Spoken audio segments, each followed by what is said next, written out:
My name is Elizabeth, and I am 22 years old. 3 weeks before I graduated from college, my mother slid a legal document across our kitchen island. It was a waiver to liquidate the trust fund my grandfather left me, specifically designed to save my older brother from bankruptcy. My grade point average was 3.98. My brother Preston had dropped out to start a boutique bourbon company that was currently drowning in debt. My mother tapped a silver pen against the marble and looked me directly in the eye. She told me that Preston had a future to protect. She said I had options. She suggested I could marry well or take a basic desk job. I wrote my valedictorian speech that same night, and every single word of it was shaped by her ultimatum, though she did not realize it until she heard it amplified through a microphone in front of 400 people. Before I tell you exactly what happened when my family realized their golden child was being repossessed by the daughter they discarded, please take a moment to hit like and subscribe to Maya Tells Stories. Tell me your age in the comments, and let me know if you have ever been the scapegoat in your own family. Knowing I am not the only one means a lot. Now, let me take you back to that Tuesday evening in Dallas, Texas, to the moment my mother handed me a pen and asked me to erase myself. The air conditioning in my mother's house was set so low the windows gathered condensation against the brutal Texas heat. I had just driven 40 minutes from my shift at the Texas Agri-Logistics freight yard. My boots were scuffed, and I smelled faintly of diesel fuel and hot asphalt. I worked full-time managing supply chain audits to pay for my rent and tuition. I did this because I made a silent promise to preserve the college fund my grandfather set aside for me. I treated that account like a sacred artifact. Preston sat across the marble kitchen island. He was 25 years old, wearing a crisp linen shirt bought with company funds, swirling an energy drink in his glass. He would not meet my eyes. He possessed the hollow, restless energy of a man who just realized his charm could not cover a missed payroll. Over the past 2 years, he had bled a massive family loan dry, attempting to launch a luxury bourbon distribution network. He leased an expansive warehouse, hired a marketing firm, and paid himself an executive salary. He just forgot to actually sell the bourbon. Caroline, our mother, stood between us. She wore her signature silk blouse and the practice smile she used for charity galas, but her hands were tight. She pushed a stack of stapled papers toward me. "It is a standard asset reallocation," she said, her tone light, as if she were asking me to pass the salt. "Preston is facing a temporary liquidity gap. Your trust fund can cover his vendor arrears and bridge him through the quarter." I stared at the crisp white paper. It was an irrevocable waiver. Signing it meant draining the account to zero. I asked her why Preston's debt was my responsibility. I reminded her that I was graduating in 3 weeks at the top of my class, and I intended to use that fund as seed capital for my own logistics firm. Caroline sighed, the sound carrying a distinct note of disappointment. She rested her manicured hands on the counter. "We are talking about real business, Elizabeth," she said. "Preston has a brand. He has investors. He has a future to protect. You have options. You are a smart girl. You can easily find a basic desk job, or better yet, marry a man who can provide for you. Do not be selfish when your brother needs you." The silence in the kitchen felt heavy. I looked at Preston, waiting for him to object, to show a shred of dignity. He just took another sip of his drink and stared at the granite floor. I realized in that exact moment my achievements carried zero currency in this house. I was not a daughter preparing to step into the world. I was an emergency reserve tank for the son she actually valued. I did not raise my voice. I did not cry. I simply pushed the papers back across the smooth marble surface. The staple scratched faintly against the stone. "No," I said. Caroline's polite facade vanished. Her jaw tightened. She leaned forward, the scent of her expensive floral perfume clashing with the lingering diesel on my jacket.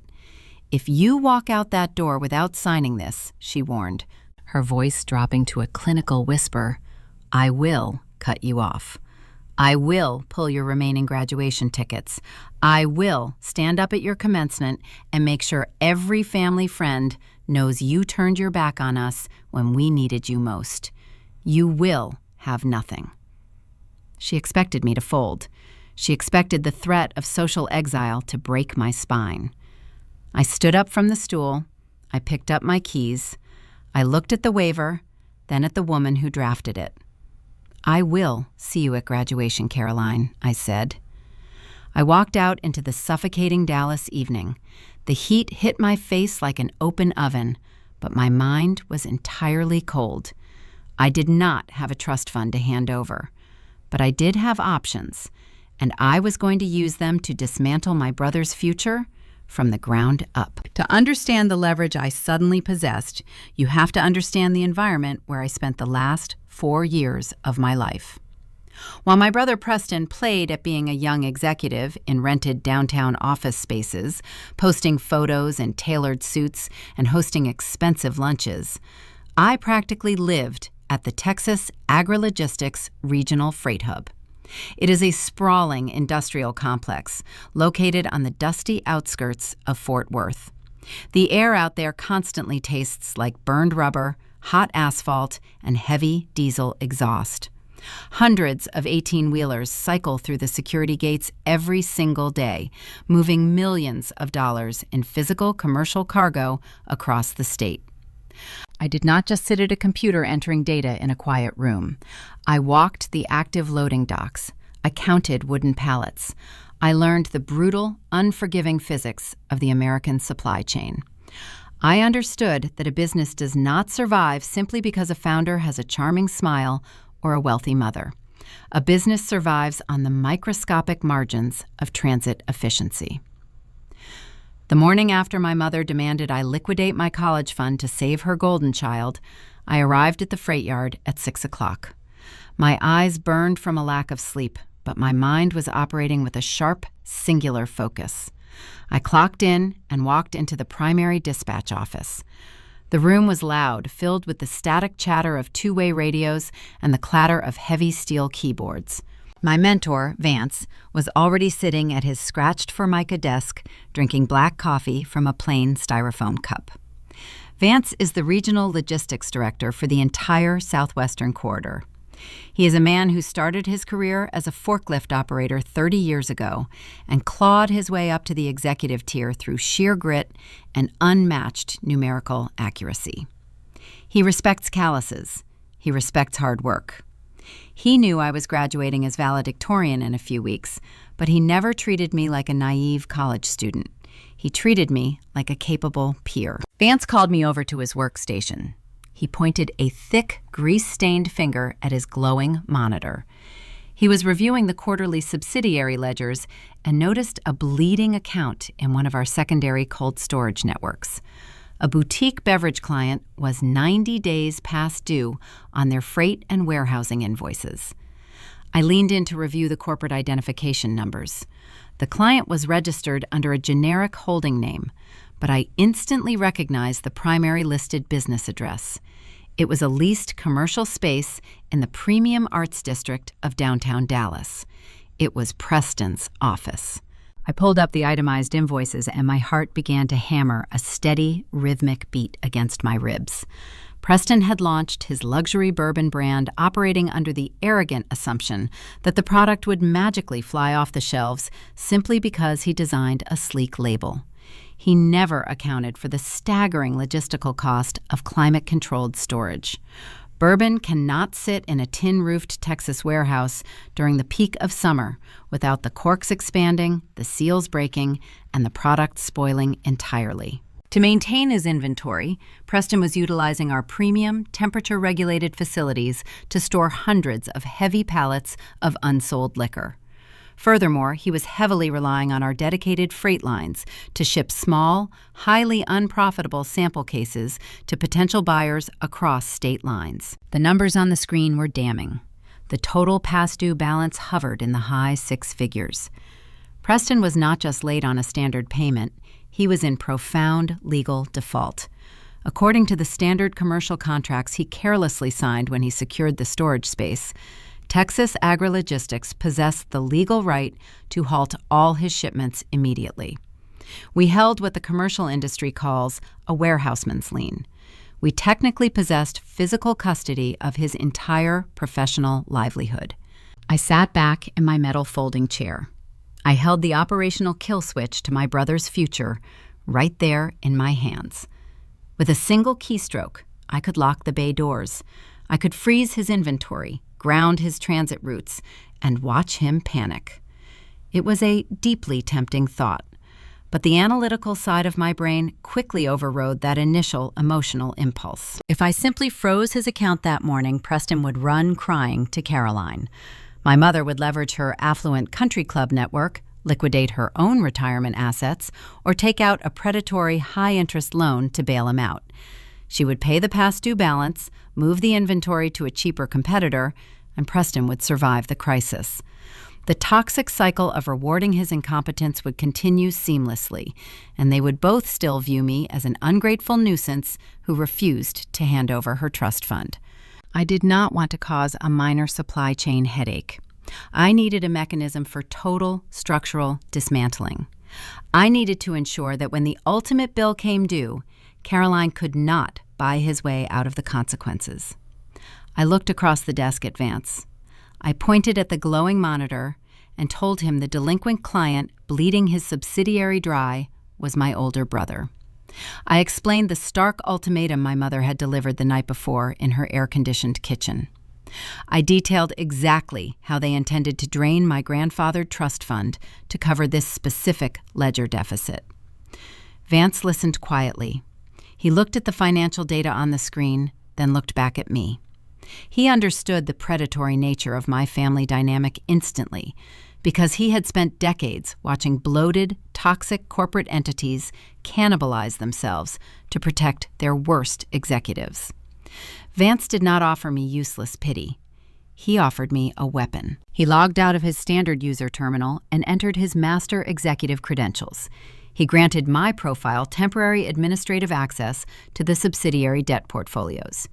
He told me to clean up the bleeding ledger however I saw fit, provided the logistics firm ultimately recovered its operating costs. For the next 6 hours, I ignored my standard daily freight audits. I dove deep into the complex architecture of commercial debt restructuring. I began drafting a highly specific, legally binding contract. I was not going to demand immediate payment from Preston because I knew he possessed zero liquid capital. Instead, I engineered a shadow agreement. The contract proposed restructuring his massive 6-figure arrears into a single consolidated loan, offering him a temporary 60-day reprieve from the crushing storage fees.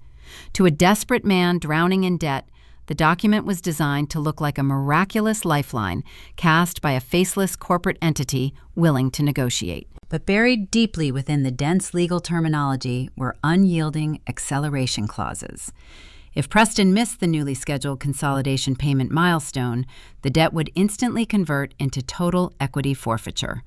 The holding company providing the lifeline would legally absorb all his physical assets, his brand trademarks, his intellectual property, and his remaining capital. It was a corporate snare designed to capture an executive who thought he was smarter than the system.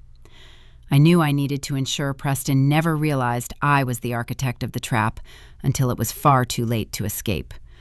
I could not issue the contract under my own name, and issuing it directly from the Texas Agrologistics letterhead would raise immediate red flags during his inevitable panic. I needed to create a ghost entity to serve as the intermediary. I finished typing the final forfeiture clauses of the restructuring trap and saved the document to an encrypted drive. The snare was perfectly constructed, relying entirely on my brother's well-documented habit of signing binding documents without ever consulting an independent attorney to read the fine print. I had the weapon loaded and aimed directly at his fragile empire. But before I could officially deploy the phantom contract and register the holding company, my mother decided to execute her next maneuver, assuming she could break my spirit through public social isolation before my graduation day even arrived. The escalation of my mother's psychological warfare began exactly 3 days after I discovered the bleeding freight ledgers. I was sitting at the small laminate dining table in my off-campus apartment. The space was modest, furnished with second-hand pieces I bought from graduating seniors, a stark contrast to the sprawling Dallas estate where I grew up, but never truly felt I belonged. I was reviewing the final draft of my valedictorian speech when my cell phone vibrated against the wood. The caller identification displayed the main administration office of my university. I answered, expecting a routine question about the commencement rehearsal schedule. Instead, a polite administrative clerk informed me that my seating allocation had been successfully updated. The clerk wanted to confirm that my 10 complimentary VIP graduation tickets, the premium front row seats traditionally reserved for the immediate family of the valedictorian, had been transferred to a new guest list. I stopped typing on my laptop. I asked the clerk to repeat the information.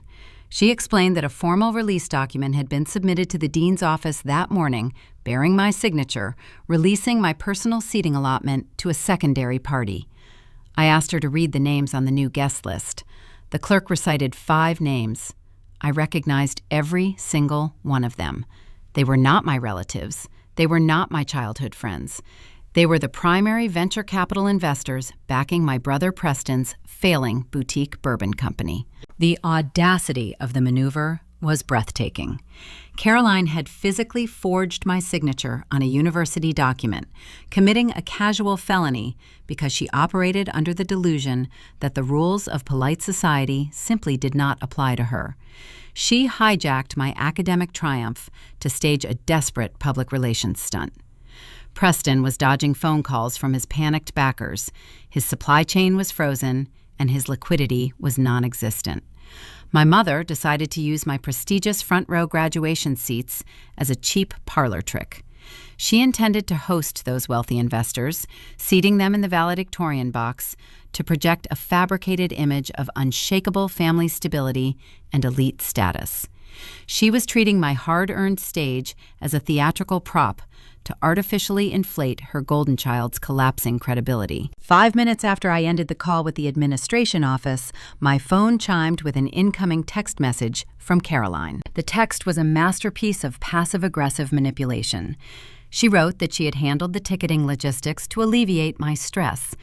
She stated that the investors needed to be placated and that family duty required sacrifice. The final sentence was not a request. It was a command. She told me to sit quietly in the back row of the auditorium during the general ceremony, demanding I not cause a public scene. She added that once I finally came to my senses and signed the trust fund waiver, we could go back to being a proper family. She assumed this public erasure would shatter my spirit. She believed that stripping away my audience and humiliating me on the day of my graduation would force me to capitulate and sign away my grandfather's money. She expected me to call her, weeping and begging for my tickets back. A normal 22-year-old would have marched into the dean's office, reported the forgery, and demanded the administration invalidate the transfer. I did not do that. I stared at the glowing screen of my phone and realized Caroline had just handed me a profound tactical advantage. I did not want to fight her for those seats. I wanted those angry venture capitalists sitting exactly where she put them. I wanted them in the very first row, possessing a clear, unobstructed view of the podium. I wanted my mother's entire, carefully curated social ecosystem present in the room when I dropped the financial guillotine. I typed a single, brief reply to her text message. I wrote that I understood her instructions and would not fight the ticket transfer. I hit send, projecting the exact illusion of defeated submission she was desperate to see. By feeding her ego and allowing her to believe she had won the psychological war, I bought myself the silent operational window I needed to arm the trap. I closed my speech document and opened a secure web browser. I initiated the formation of a blind corporate entity. I navigated the digital portals of the Delaware Division of Corporations. The state of Delaware is the premier sanctuary for corporate anonymity, allowing individuals to register holding companies without publicly disclosing the names of the managing members. It is a sterile, highly efficient system designed for modern financial warfare. I paid the expedited filing fees using my personal debit card. Within an hour, a ghost entity named Meridian Transit Holdings was legally born. I was the sole proprietor, operating entirely behind an impenetrable shield of registered agents and non-disclosure agreements. Owning a phantom corporation was only the first step. I needed capital to weaponize it. Meridian Transit Holdings possessed no cash, and purchasing Preston's defaulted debt from my employer required a significant financial transaction. I drove back to the Texas Agri-Logistics Freight Yard. The midday sun was beating down on the concrete bays, the heat distorting the horizon above the parked semi-trucks. I walked straight into Vance's office. He was reviewing a stack of bill of lading manifests. I sat in the metal chair across from him and slid a printed operational proposal. He pointed out that I was an hourly supply chain auditor, not a commercial bank. He asked how I intended to fund the buyout of a six-figure corporate debt. I presented my financial architecture.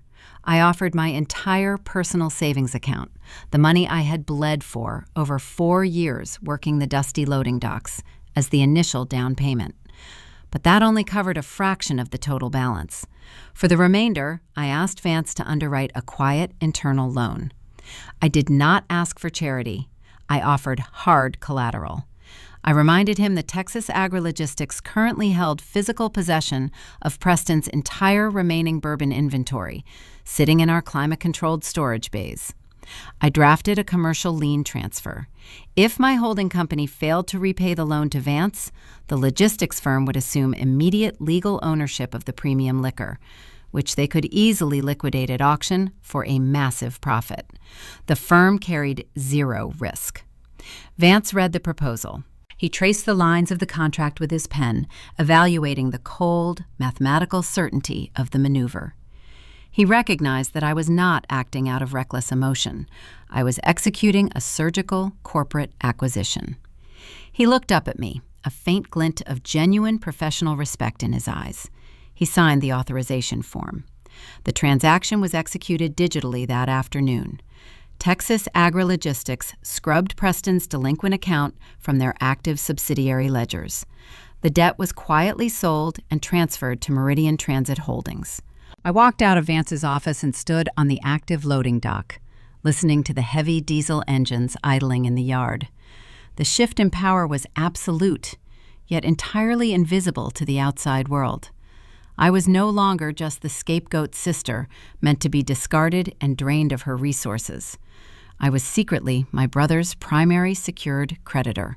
I owned the paper on his entire failing operation. The trap was loaded, concealed perfectly beneath my mother's arrogant assumption that she had broken my will.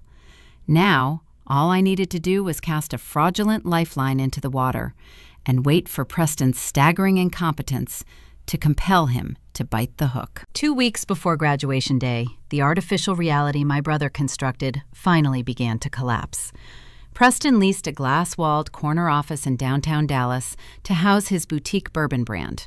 He filled the space with imported leather furniture, commissioned expensive modern art for the lobby, and spent his investor capital projecting the image of a wildly successful young chief executive. He prioritized optics over infrastructure. He possessed a fundamental misunderstanding of how a business actually operates, believing that a sleek marketing campaign could magically transport heavy glass bottles of liquor across state lines without paying the commercial freight carriers. Now, the consequences of his arrogance arrived to collect their debt. His smartphone vibrated relentlessly against his mahogany desk. Each incoming call represented a furious venture capitalist demanding a status report on their investment. These were the exact same wealthy men Caroline had reassigned my front row graduation tickets to, attempting to buy their patience with prime seating and unearned prestige. The tickets were a temporary bandage applied to a severed artery. The investors wanted to see physical product moving into retail distribution centers. They wanted their promised returns. Preston attempted to log into the Texas Agri-Logistics digital portal to check the status of his inventory. He planned to route a few sample cases to a local distributor just to keep his backers momentarily satisfied. He typed his credentials into the supply chain interface. The system rejected his request. The screen flashed a clinical, unforgiving error code stating that his account was critically delinquent and his entire cargo manifest was legally impounded. He was entirely paralyzed. He could not fulfill a single order. If his investors discovered he had squandered their capital and defaulted on his fundamental storage fees, they would not just demand their money back. they would initiate a devastating wave of corporate litigation and pursue criminal fraud charges. He paced the length of his expensive office, breathing heavily, staring at the Dallas skyline. He knew that if he called our mother to beg for a six-figure cash bailout right now, she would demand total operational control of his daily business. His fragile ego could not stomach the humiliation of a demotion. He needed a miracle to preserve his status as the golden child.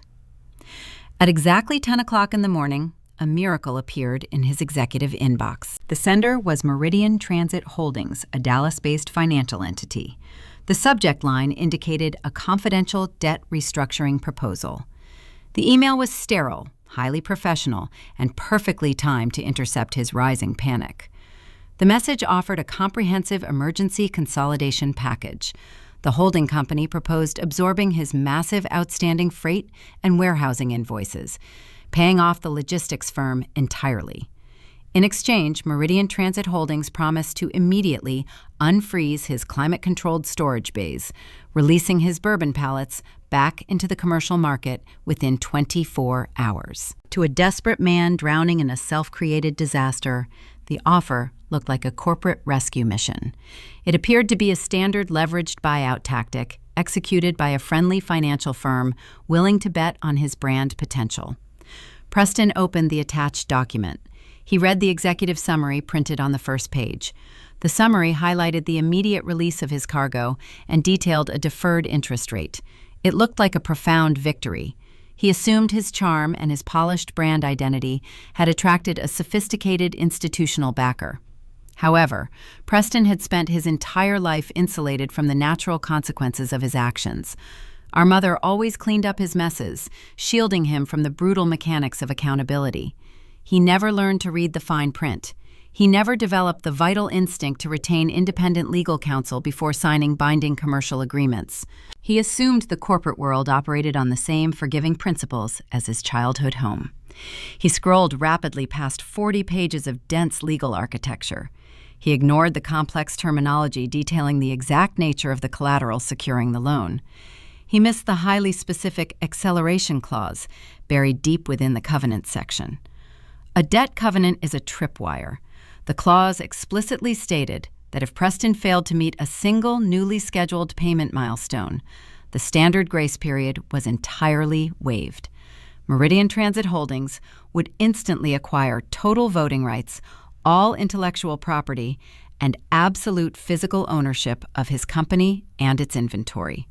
He was essentially mortgaging his entire existence to buy 60 days of breathing room. The snare was designed to capitalize on his defining weakness, which was his profound, blinding arrogance. Furthermore, the critical deadline for that initial payment milestone was meticulously programmed into the system. The automated wire transfer was scheduled to process at exactly 8 o'clock in the morning on the specific day I would walk across the commencement stage. Preston clicked a digital box to acknowledge the terms. He used a stylus to apply his electronic signature to the bottom of the document. The digital ink dried instantly. He sealed his own corporate execution with a single tap of his manicured finger, entirely unaware that the anonymous holding company holding his leash was operated by the sister he discarded. 3 days later, Caroline decided to host a lavish Sunday brunch on the sprawling stone patio of her Highland Park estate. The event was designed to celebrate Preston's supposed business acumen.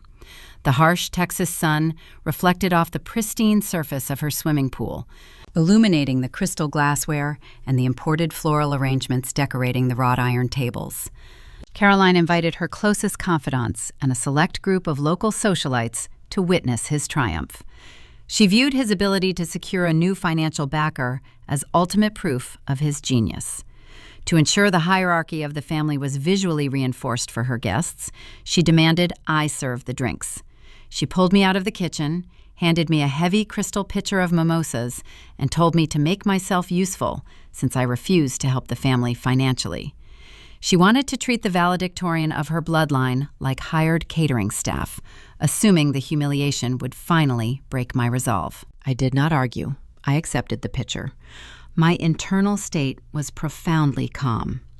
I walked among the expensive patio furniture, moving seamlessly through the crowd of wealthy guests. I poured the chilled champagne and orange juice into their flutes. I stopped near the edge of the pool. Preston was standing in the center of a circle of admirers, wearing designer sunglasses and holding a tailored linen jacket over his shoulder. He was regaling the guests with a heavily embellished tale of his brilliant negotiation skills. He boasted about outsmarting a major regional logistics conglomerate. He claimed he leveraged his brand value to force a highly favorable consolidation package from a new institutional partner. He called his maneuver a genius pivot, describing how he navigated the complex corporate landscape to secure his future. Caroline stood beside him, beaming with intense maternal pride. She looked across the patio and locked eyes with me. She offered a subtle, condescending smirk, silently communicating that Preston's success validated her ultimatum. In her mind, he was the rising titan of industry, and I was just the stubborn, ungrateful help pouring his drinks. I listened to every single word he spoke. I poured a mimosa for a woman standing next to him, keeping my hand perfectly steady. I looked at my brother and offered a polite, chilling smile. He took a sip of his drink, basking in the unearned applause of his mother's friends. He had no idea the phantom creditor he just legally surrendered his entire empire to was currently standing 3 feet away, holding a silver tray and waiting patiently for the morning of graduation to arrive. I turned around and walked back toward the kitchen, setting the crystal pitcher down on the cool granite counter. The patio brunch was merely a prologue. I knew Caroline had one final maneuver planned to try and force my submission before I walked across the stage. The formal rehearsal dinner was approaching, and she fully intended to use that evening as the ultimate public execution. She just failed to realize the actual executioner had already sharpened the blade. The evening before commencement day arrived quickly. The stifling Dallas heat broke slightly as the sun set, but the tension inside Caroline's black luxury SUV remained suffocating. My mother had insisted on hosting a formal dinner at a premier steakhouse downtown.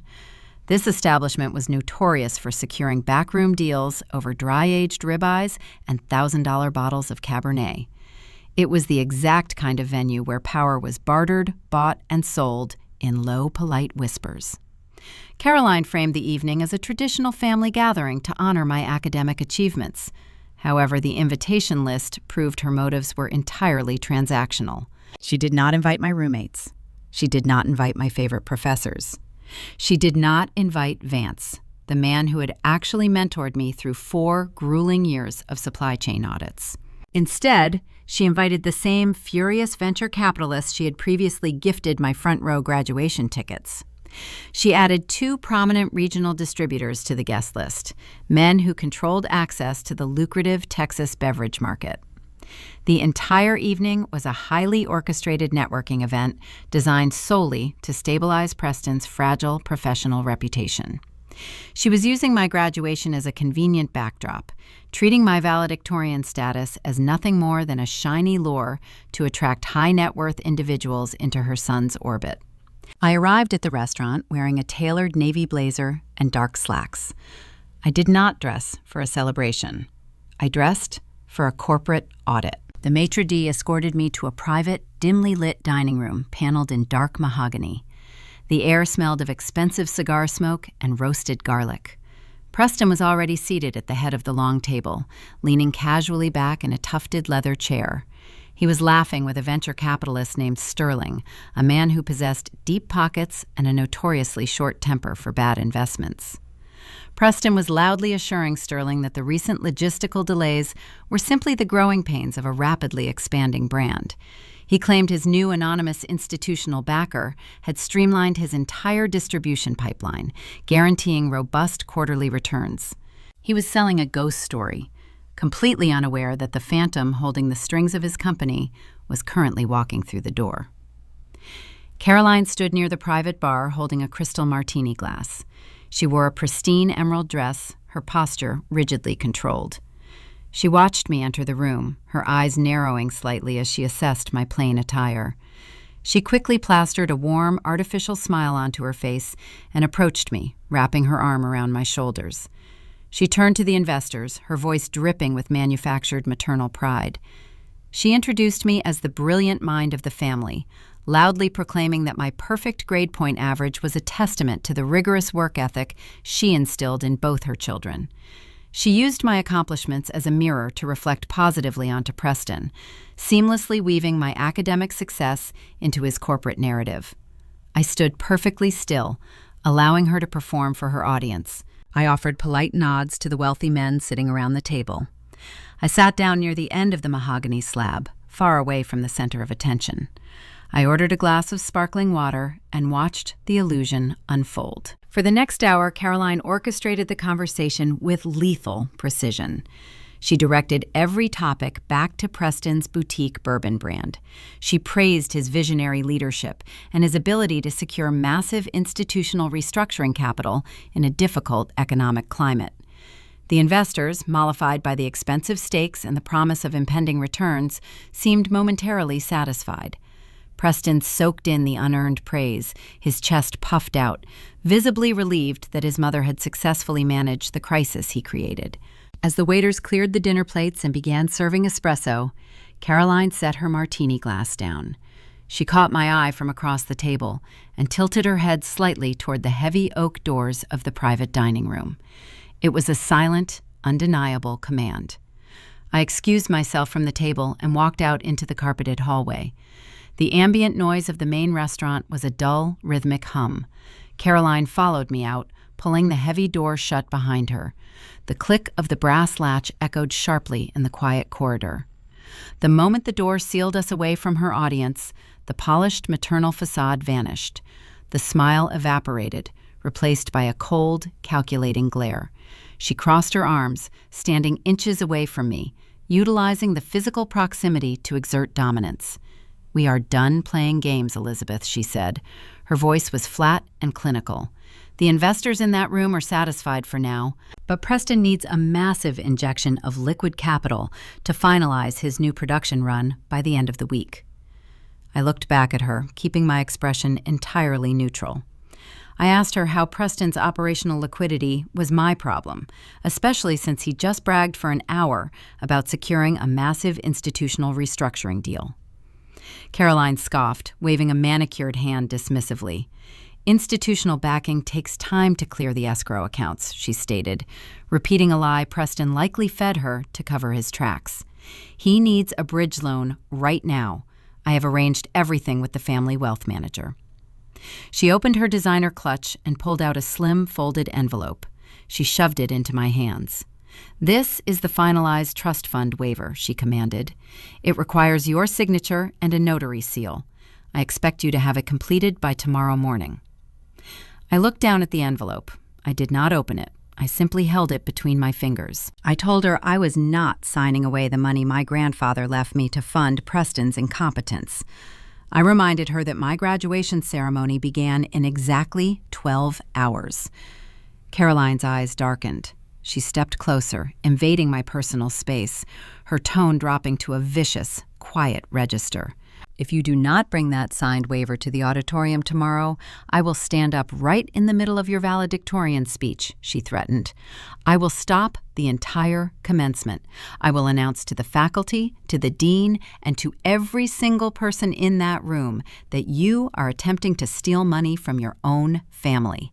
I will tell them you are a fraud. I will ensure those investors in the front row know exactly how selfish and unstable you are.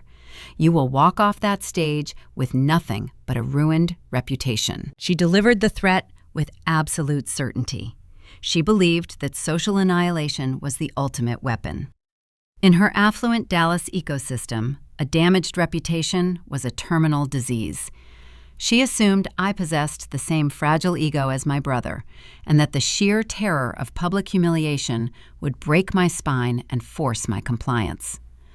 I stared into the eyes of the woman who raised me. I realized in that precise moment that the rot in her soul was absolute. She was not a misguided mother trying to help a struggling son. She was a predator, willing to casually destroy her own daughter to preserve an illusion. I did not flinch. I did not raise my voice or offer a tearful plea for mercy. I understood the assignment perfectly. "I will bring the final transfer documents to the ceremony tomorrow morning, Caroline," I said. My voice was steady, carrying a quiet, undeniable clarity. Caroline smiled. It was a cold, victorious smirk. She reached out and patted my shoulder, assuming she had successfully crushed the final remnant of my rebellion. "Good girl," she murmured. "We will see you in the morning. Do not be late." She turned around, pushed the heavy oak doors open, and walked back into the private dining room to rejoin her wealthy guests. I stood alone in the hallway, holding the envelope. I walked over to a nearby decorative trash receptacle and dropped the unread trust fund waiver into the bin. Caroline thought she had won the war. She assumed my agreement to bring transfer documents meant I was surrendering my grandfather's money. She did not realize I had zero intention of bringing her a signed trust fund release. I was bringing the finalized corporate foreclosure notices. The trap was locked, the timeline was set, and the execution was scheduled for 8 o'clock the following morning. Graduation day broke over Dallas with a suffocating, heavy warmth.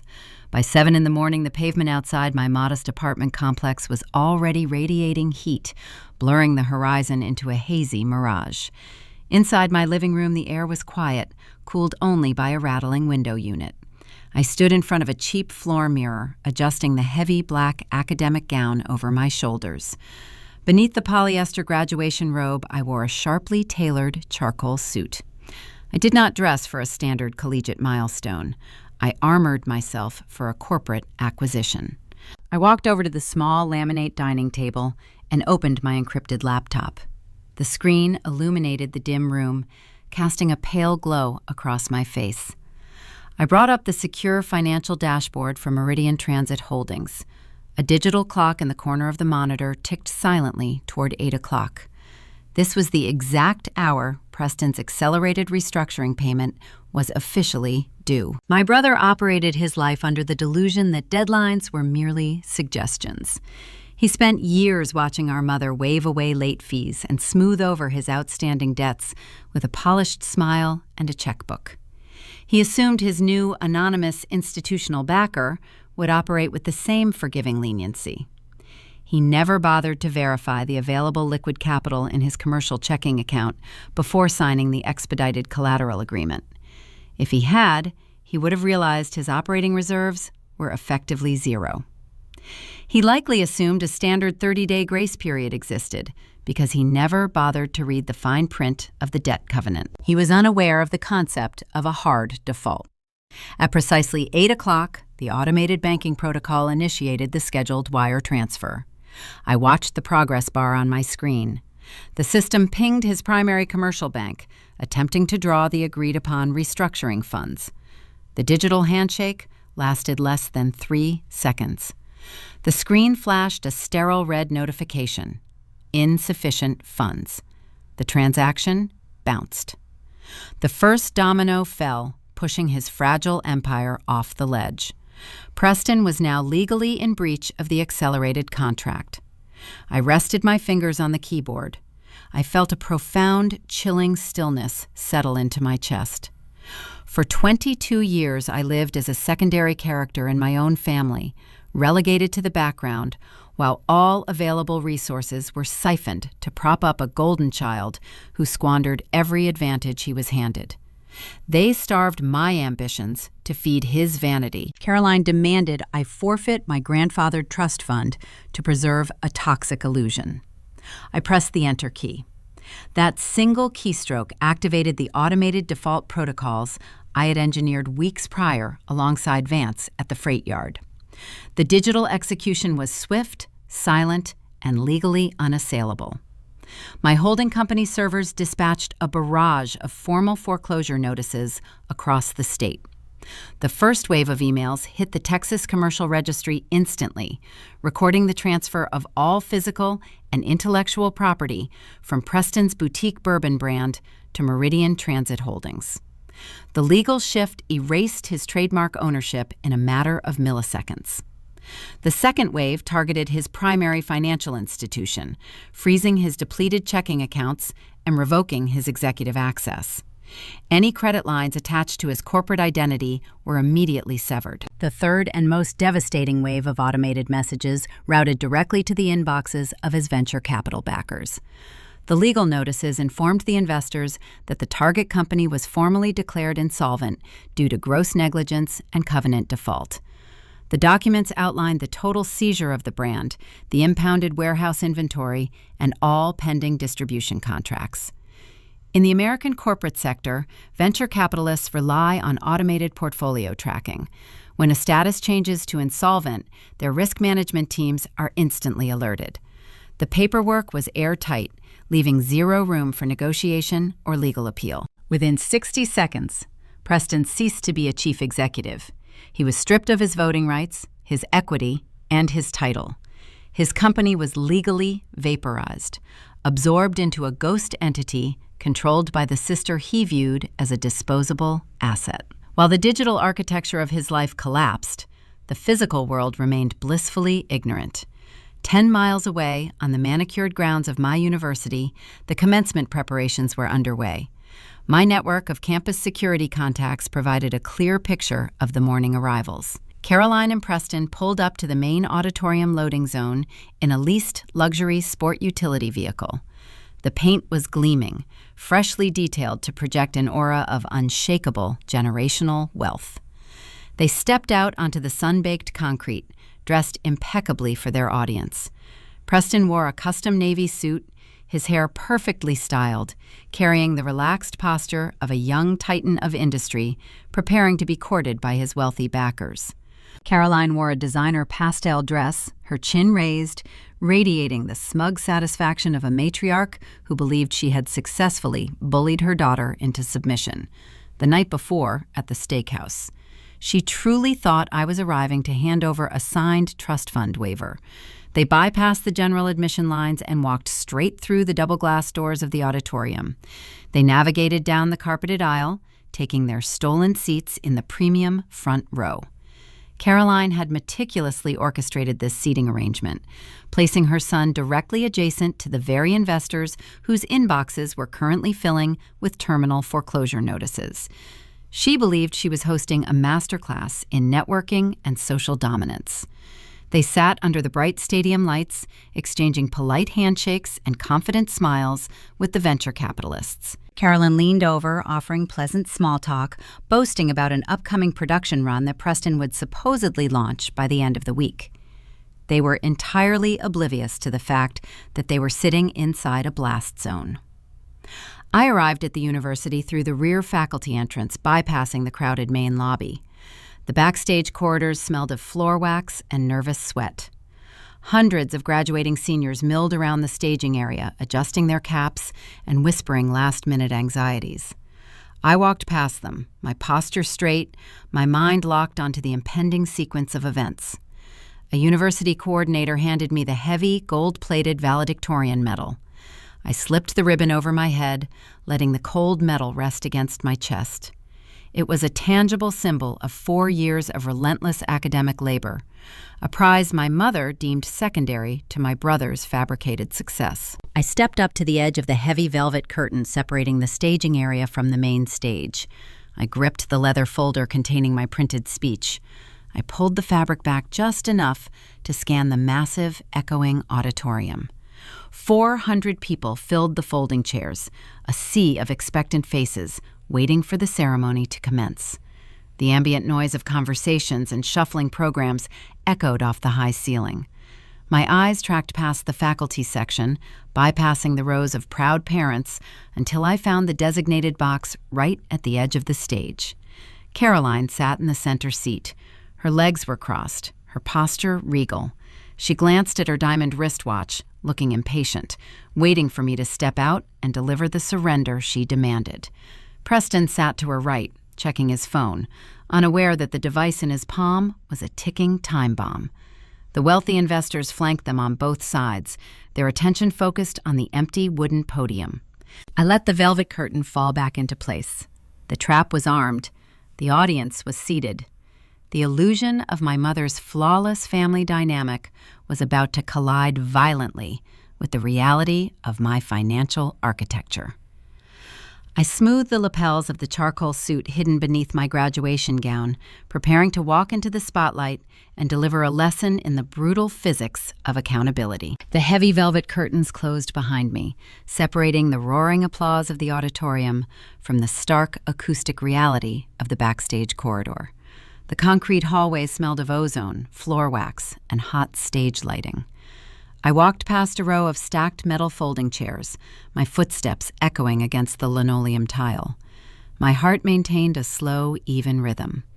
For years, Caroline orchestrated every family dynamic behind closed doors, carefully managing who possessed access to resources and who received nothing.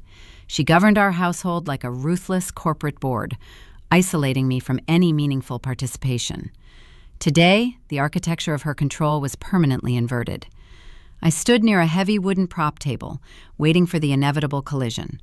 The steel security doors at the far end of the hallway burst open. The heavy hinges shrieked against the cinder block frame. Caroline stormed through the threshold, her pastel designer dress wrinkled, her posture stripped of its curated elegance. She dragged Preston by the sleeve of his custom-tailored jacket. My brother stumbled alongside her, his chest heaving, his tie loosened and askew. He looked like a man who had just stepped out of a high-speed vehicle collision. He was hyperventilating, struggling to draw oxygen into his lungs. The polished, untouchable executive illusion he projected 30 minutes ago was eradicated. Caroline spotted me standing beside the prop table. She closed the distance between us with rapid, frantic strides. The click of her expensive heels echoed sharply against the concrete floor. She did not offer a greeting. She did not lower her voice. She launched into a chaotic, breathless tirade, demanding to know exactly what kind of stunt I had just pulled during my speech. She screamed that Sterling, the lead venture capitalist, had cornered them the second the ceremony dismissed its front row guests. Sterling was currently standing in the lobby, dialing his legal team, threatening to file immediate criminal fraud charges against Preston. The investors had received formal insolvency notices during the exact moment I spoke about liquidating moral bankruptcy. Caroline demanded to know how I engineered the timing of my valedictorian address to coincide with a random corporate cyber attack on her son's business. She genuinely believed it was a coincidence, assuming my rhetoric was merely a cruel, poorly timed prank. She reached into her designer clutch with trembling fingers. She pulled out a crumpled envelope and a silver fountain pen. She shoved the pen toward my chest, her eyes wide with a feral, terrified energy. She ordered me to sign the trust fund waiver immediately. In her mind, the crisis was merely a cash flow issue. She operated under the delusional assumption that if she could simply wire my grandfather's money into Preston's accounts within the hour, she could placate Sterling, reverse the insolvency protocols, and magically restore the boutique bourbon brand to its former glory. She believed money could wash away structural decay. She viewed my financial inheritance as a fire extinguisher for an inferno she refused to acknowledge. I did not take the pen. I did not step backward. I remained anchored in my position, watching the matriarch of my family unravel. I looked at the silver instrument trembling in her hand, then shifted my gaze to Preston. He was leaning against the cinder block wall, clutching his stomach, his eyes darting frantically around the backstage corridor as if searching for an emergency exit. He could not process the velocity of his own ruin. I calmly sidestepped my mother. I moved toward the wooden prop table and unclasped the brass latch of my leather folio. The crisp sound of the metal lock snapping open sliced through the tension in the hallway. I reached inside and retrieved a thick stack of legal documents printed on heavy bond paper. I squared the edges of the stack and slid it across the wooden surface until it rested precisely in front of Preston. I did not bring the trust fund waiver, Caroline, I stated. My voice was clinical, devoid of the panic she desperately wanted to provoke. The sound carried down the concrete corridor, cold and unyielding. I brought the asset transfer deeds. Preston slowly pushed himself away from the wall. He stumbled toward the prop table, his hands shaking as he reached for the stack of papers. He looked down at the top page. His eyes scanned the bold, capitalized header printed across the legal document. I watched his pupils dilate as his brain processed the specific sequence of words. The header read, Meridian Transit Holdings. It was the exact name of the anonymous corporate entity that had offered him the miraculous restructuring loan 2 weeks prior. It was the phantom firm he had surrendered his collateral to without bothering to read the fine print. Preston stared at the ink. The blood drained from his face, leaving his skin a pale, sickly shade of gray. His jaw went slack. He looked up from the paper, his gaze locking onto mine. The realization struck him with the force of a physical blow. He finally understood why the timing of my speech mirrored his financial destruction so flawlessly. There was no random cyber attack. There was no unfortunate coincidence. "You," Preston whispered, his voice cracking, barely audible over the hum of the backstage air conditioning vents. "It was you." I offered a slow, deliberate nod.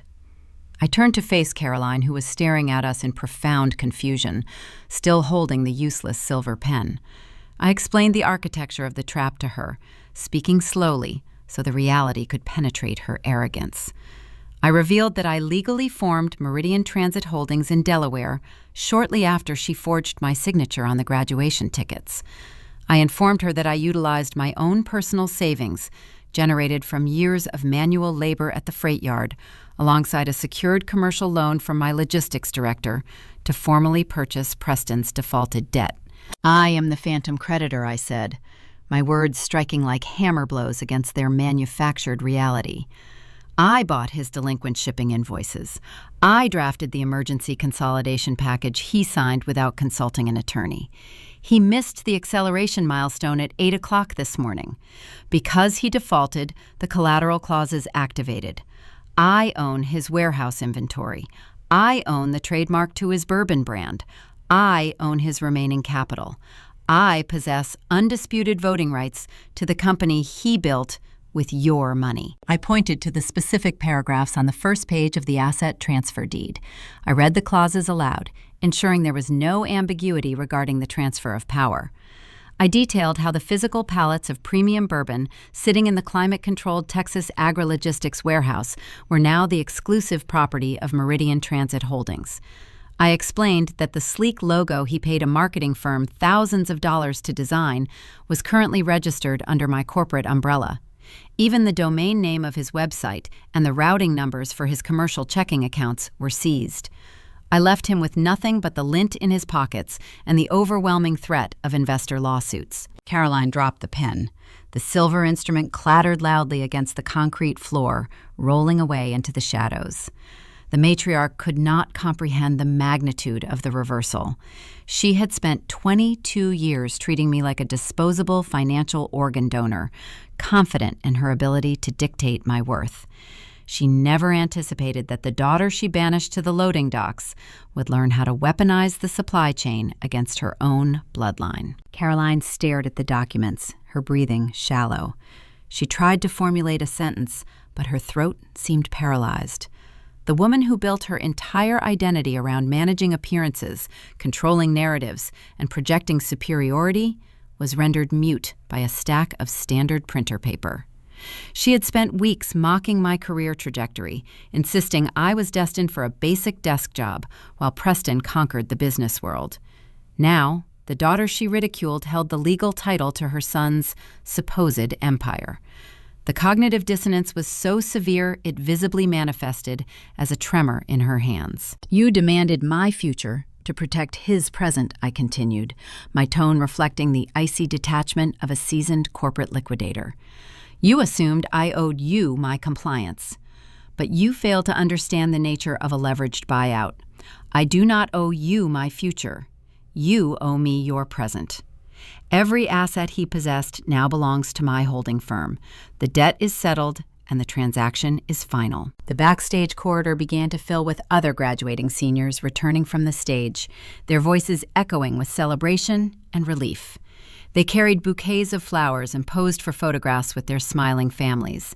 The stark contrast between their joyous milestones and our bleak corporate execution amplified the tension. We were an island of ruin, surrounded by a sea of accomplishment. Several students glanced in our direction, sensing the volatile energy radiating from Caroline, and quickly steered their parents down an alternate hallway. Preston collapsed into a nearby folding chair, burying his face in his hands, releasing a hollow, broken sob. The golden child was shattered, reduced to a weeping boy who finally encountered a problem his mother could not purchase a solution for. His pristine suit was useless against the crushing weight of insolvency. But Caroline was a different breed of adversary. While Preston surrendered to the despair, I watched Caroline's eyes narrow. The shock began to recede, rapidly replaced by a desperate, calculating venom. She was cornered, humiliated, and facing the wrath of defrauded venture capitalists. She realized her social ecosystem was collapsing, and she was preparing to launch a final, vicious counterattack to reclaim her status before the security teams arrived to purge the backstage area. The realization that she had lost the financial war only meant she would escalate the emotional manipulation to dangerous new heights. Preston remained slumped in the metal folding chair, the facade he spent years cultivating shattered into jagged, useless pieces. Stripped of his unearned resources and his mother's protective financial shield, he reverted to a terrified, incompetent boy. The polished young executive vanished, leaving behind a hollow shell of a man who suddenly realized he possessed no actual skills. He looked up at me, his eyes red and frantic. He began to beg. He pleaded with me to reverse the foreclosure process, promising that we could fix the insolvency together. He wiped a hand across his sweating forehead and offered to make me a senior partner in the boutique bourbon brand. He claimed I could manage the entire logistics division while he handled the marketing campaigns and investor relations. He was trying to barter with the exact options I had just forcefully acquired. He genuinely believed he still held a position of authority, trying to grant me a seat at a table he no longer owned. I looked down at him, feeling no triumph or vindictive joy. I felt only the cold precision of an auditor reviewing a failed ledger. I told him he had nothing left to offer me.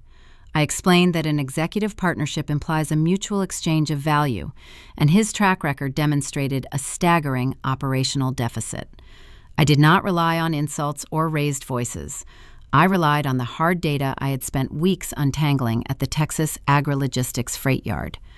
I recited his specific metric failures to his face. I detailed how his average warehouse dwell time exceeded standard industry metrics by 400% because he refused to pay for expedited shipping routes. I pointed out his catastrophic spoilage rates, explaining how leaving climate-controlled pallets sitting on hot loading docks during transit transfers had ruined 20% of his initial inventory before a single bottle ever reached a distributor.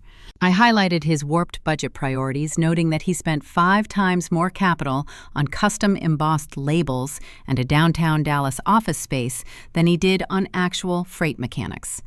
I told him he built a paper fortress on top of a sinkhole. I stated clearly that he never belonged in a boardroom.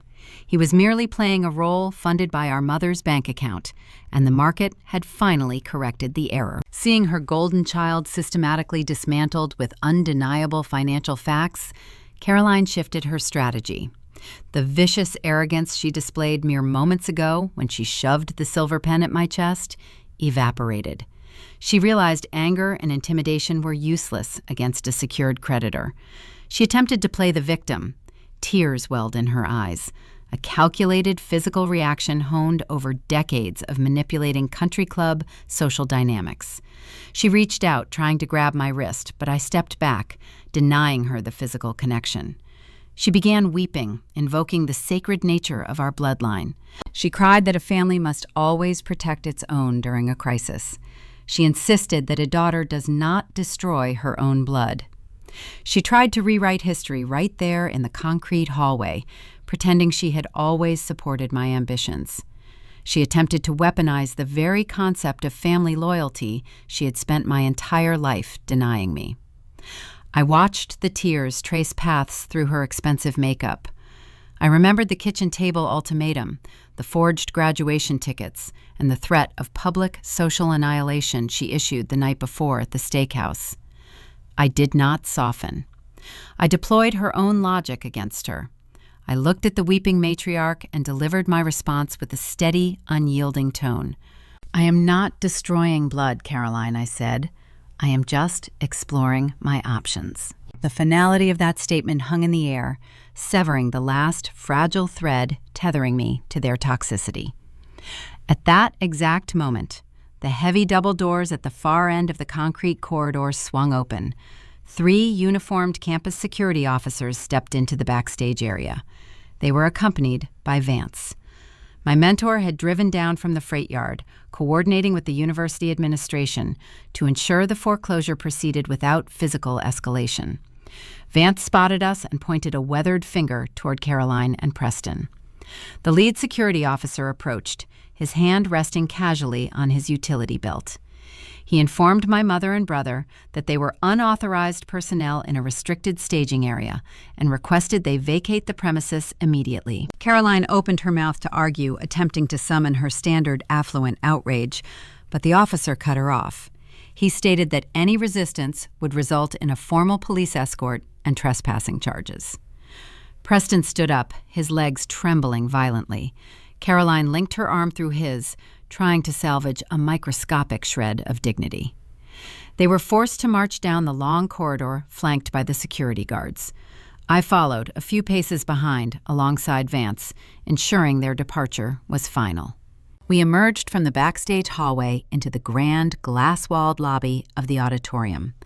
The scene waiting for them was a masterclass in social humiliation.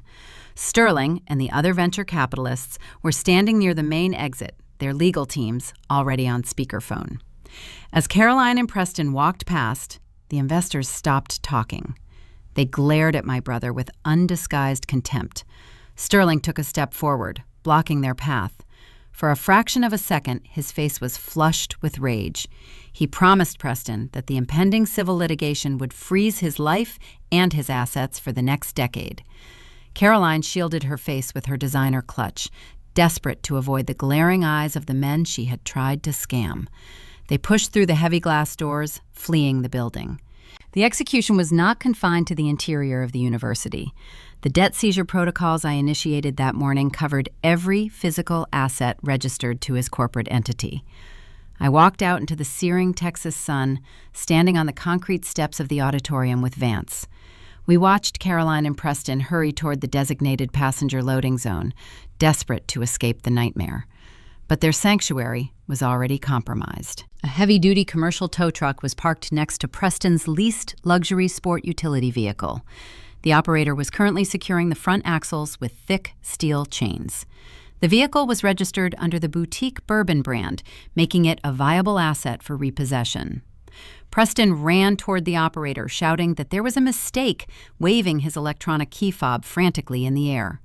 The tow truck driver ignored the performance. He simply handed Preston a clipboard bearing the formal Meridian Transit Holdings seizure authorization. The golden child stood on the hot asphalt, stripped of his company, his reputation, and his transportation. He watched the machine that defined his worth get hauled away into the Dallas traffic. Caroline stood beside him, holding her designer clutch, looking around the crowded parking lot. She realized the parents of my classmates were watching the spectacle unfold. The whispers were already starting. The social exile she weaponized against me was turning its sights on her. The fallout in our affluent suburb was going to be swift and ruthless, and they possessed zero capital left to defend themselves. The social ecosystem of affluent Dallas operates on a very specific currency. It is not just about possessing wealth. It is about maintaining the seamless illusion of invulnerability. In neighborhoods like Highland Park, a financial scandal is treated like a highly contagious virus. When the facade cracks, the community does not rush in to offer support or sympathy. They orchestrate a swift, surgical quarantine to protect their own reputations. Caroline understood this dynamic better than anyone because she spent 3 decades enforcing it. The morning after the disastrous graduation ceremony, she initiated her standard damage control protocols. She refused to accept the reality of her shattered empire. Instead, she drove her remaining vehicle to her exclusive country club, planning to rewrite the narrative before the truth could take root. She sat in the sunlit dining room, surrounded by her wealthy peers, sipping an iced tea and leaning forward to deploy her fabrications. She lowered her voice, projecting the image of a heartbroken matriarch.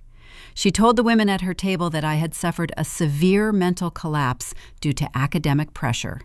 She spun a frantic tale, claiming I illegally hijacked Preston's business accounts during a manic episode.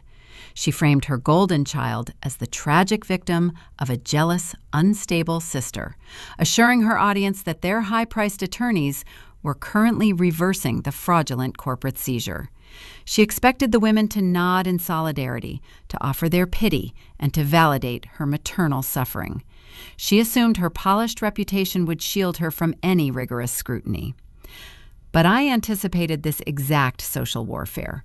I knew my mother would attempt to pathologize my actions and paint me as a criminal to preserve her standing. I did not intend to fight her rumors with my own gossip. I fought her fiction with verified empirical data.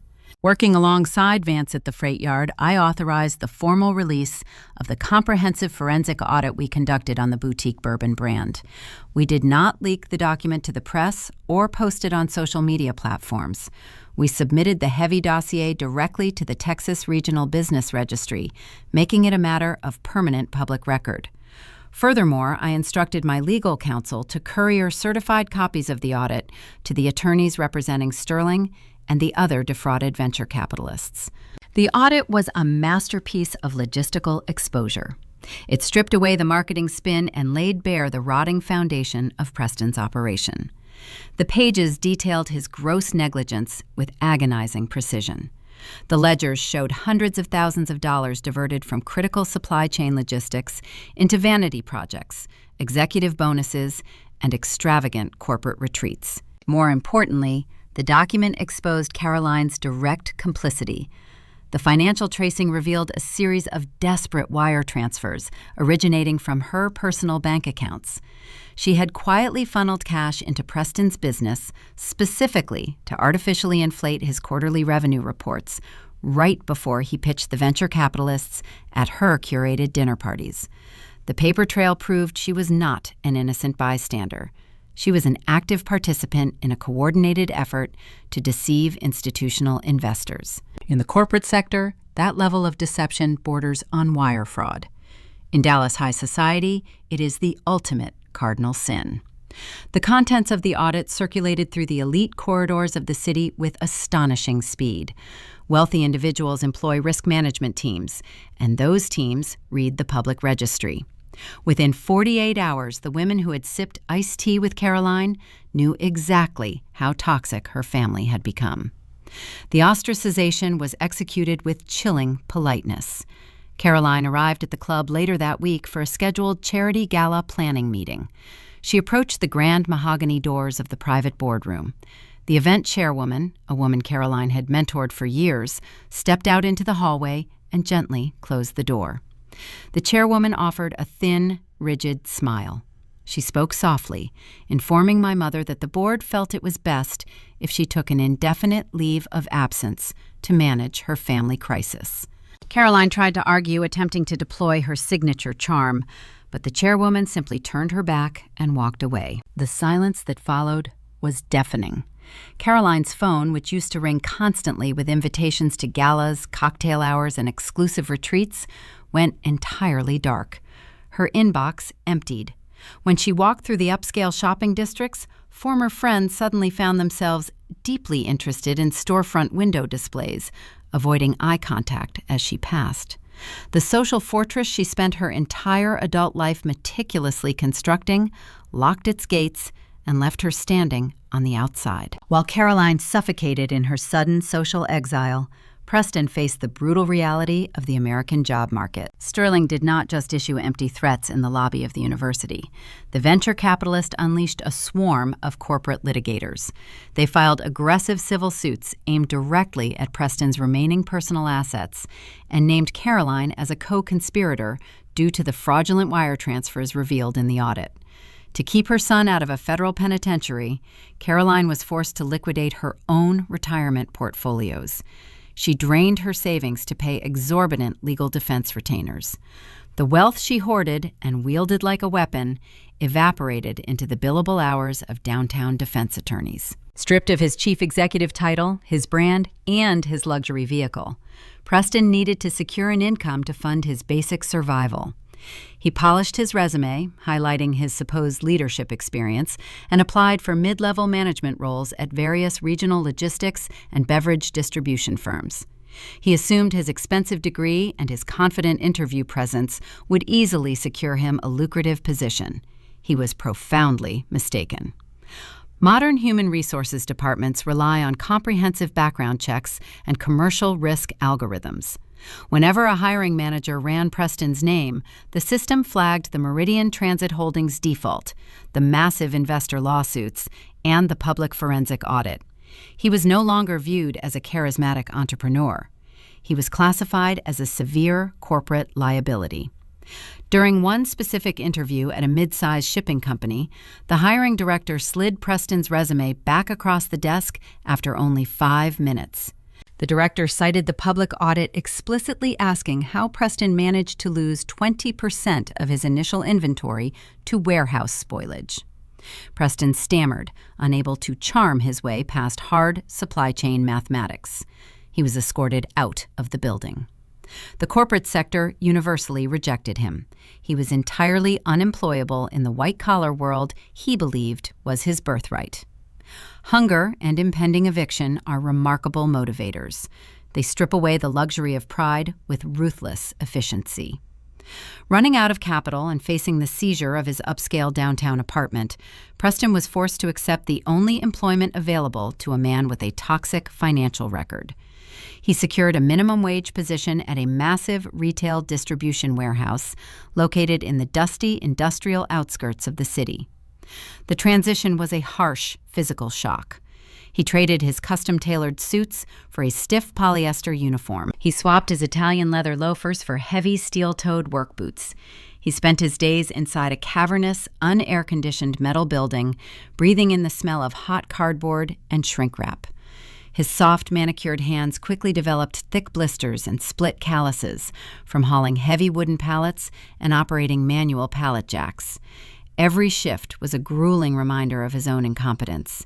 He watched 18-wheelers back into the loading bays, listening to the hiss of air brakes and the clatter of steel dock plates. He realized how little he actually understood about the mechanics of labor. He spent his breaks sitting on an overturned plastic crate in a sweltering break room, drinking tepid tap water, staring at his bruised knuckles. His supervisor was a grizzled floor manager who did not care about Preston's past executive titles or his affluent upbringing. The manager only cared about transit times and loading dock efficiency. When Preston complained about the grueling heat or the heavy lifting, the supervisor simply handed him a broom and told him to sweep the loading bays. Caroline and Preston eventually had to consolidate their dwindling resources. They abandoned their prestigious zip codes and moved into a cramped 2-bedroom apartment situated near the rumbling train tracks of the freight district. The air outside their thin windows tasted of diesel fuel and exhaust, mirroring the exact environment I had worked in for 4 years. They were trapped in the precise blue-collar reality they had spent their entire lives mocking. The paper fortress Caroline built to protect her golden child burned to ashes, leaving them isolated in a shared, suffocating misery. Their days were defined by physical exhaustion and the bitter realization that their ruin was engineered by their own arrogance. They had finally run out of options, leaving a clear, unhindered path for me to execute the final phase of my strategic vision. 6 months have passed since the gavel fell on my brother's fabricated empire. The seasons shifted across the Texas plains, trading the suffocating summer heat for the crisp, dry winds of late autumn. I do not spend my mornings monitoring the miserable trajectory of Caroline and Preston. Their poverty does not bring me a triumphant rush of joy or a lingering sense of vindication. I am profoundly detached from their existence. They are simply closed accounts, archived ledgers in a filing cabinet I no longer need to open. The energy required to hate them is a resource I refuse to squander. After the university incident, I did not attempt to run a boutique beverage brand. I am a supply chain auditor, not a liquor salesman. I executed a ruthless, highly efficient liquidation of Meridian Transit Holdings' acquired physical assets. I contacted Sterling, the lead venture capitalist my mother had tried to impress, and offered him a private settlement. I sold the impounded premium bourbon inventory to his distribution network at a calculated discount. I auctioned the sleek downtown office furniture, the intellectual property, and the trademark rights to the highest bidder. I converted Preston's vanity project into pure, unencumbered liquid capital. Combined with my grandfather's preserved trust fund, I possess the exact seed money required to launch my own enterprise. I established Vanguard Logistics and Auditing. We specialize in identifying structural decay within commercial freight networks and executing rapid financial turnarounds. I hired Vance away from his regional director position, offering him a lucrative senior partnership. He respected my operational ruthlessness, and I required his decades of industry connections. Together, we built a fortress grounded in mathematics and mechanical reality. I stand on the floor of my new commercial warehouse, located in the bustling industrial corridor of Dallas. The facility is expansive, a cavernous structure of corrugated steel and reinforced concrete. The air inside smells of heavy diesel fuel, industrial citrus cleaner, and raw opportunity. Forklifts hum in the background, executing synchronized ballets of commerce. 18-wheelers back into the loading bays, the hydraulic brakes hissing as they lock into place. It is a symphony of authentic, undeniable labor. I wear a tailored blazer over a plain cotton shirt, paired with dark denim jeans and steel-toed boots. I walk the active floor, verifying manifest sheets and inspecting pallet weights. I do not manage my company from an isolated, climate-controlled office. True authority requires constant proximity to the friction. Standing amidst the organized chaos of my facility, I often reflect on the true nature of legacy. Society conditions us to believe that family is an unbreakable contract, a sacred bond requiring infinite sacrifice. We are taught to view our bloodline as a mandatory investment, regardless of the returns. Caroline attempted to weaponize that exact sentiment. She demanded I forfeit my financial security to insulate her golden child from the harsh physics of accountability. She believed that because Preston shared my last name, he was entitled to my labor, my resources, and my future.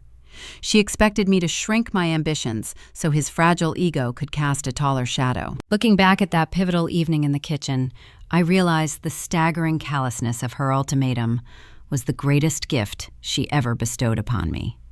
When she handed me that silver pen and told me I only had options, she intended to diminish my worth. She wanted me to feel small, replaceable, and terrified of social exile. Instead, she unintentionally handed me the key to my own cage. By proving that her maternal love was purely transactional, contingent upon my willingness to be consumed, she severed the chains of obligation. She freed me from the lifelong burden of trying to earn a seat at a table that was actively rotting. We all face these critical audits in our personal lives. We encounter people who treat our boundaries as inconveniences and our achievements as communal resources to be plundered. They build paper fortresses of entitlement and demand we provide the mortar to hold the fragile walls together. They ask us to subsidize their bad decisions, to nod politely while they rewrite history, and to accept the role of the scapegoat whenever their engineered reality begins to fracture. They use guilt as a currency, hoping we will continue funding their delusions to avoid the discomfort of confrontation. Think about the ledgers of your own life. Are you currently subsidizing someone else's incompetence?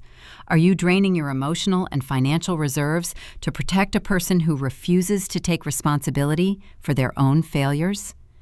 We often confuse submission with loyalty.